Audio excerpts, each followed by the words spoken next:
Russia has carried out its biggest aerial assault on Ukraine since the war began. Starting on Sunday morning, Moscow fired hundreds of drones and missiles across Ukraine, killing at least 4 people and hitting one of Kyiv's main government buildings for the first time.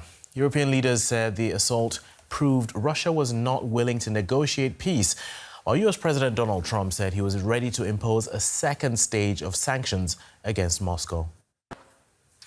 Let's speak now to Michael Kimmage, director of the Kennan Institute, and he joins us from Washington, D.C. Good to have you with us. Now, how long can Russia sustain these escalating attacks on Ukrainian cities?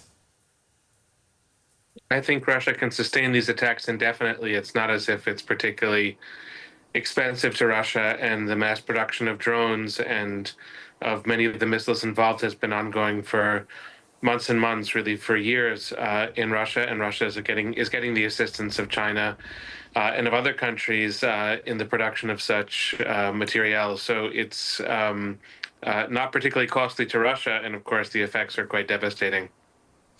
And will Vladimir Putin take Donald Trump's latest threats of sanctions seriously, especially after previous deadlines he had given went unmet?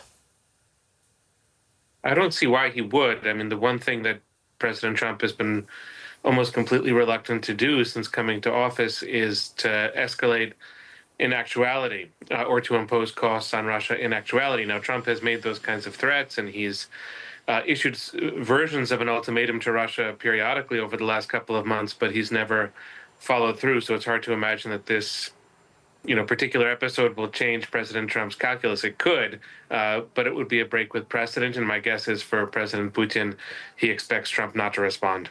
And with the prospect of joint US-EU sanctions on Russia, what would that look like?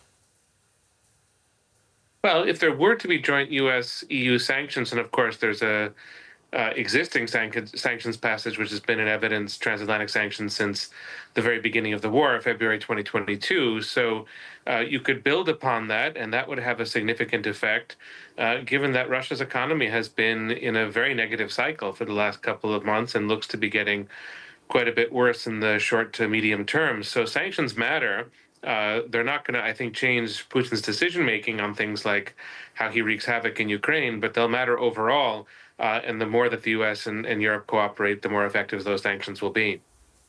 Well, Donald Trump believes he's the deal maker, but how can he break this diplomatic stalemate that we see when his own shifting positions haven't moved Putin? Yeah, no, that's precisely it. He needs to adopt a more coherent position. In my view, he needs to work more closely with European allies and partners, perhaps on sanctions and perhaps on Ukrainian air defenses and perhaps on both. And I think he needs to issue a credible set of threats to Russia that if this kind of escalation continues, there will be consequences. It doesn't seem like the path in terms of dealing with this situation is particularly complicated, but it is striking how reluctant President Trump has been to travel down that path. Okay, Michael Kimmage, director of the Kennan Institute, thank you for speaking to us. Thank you for having me.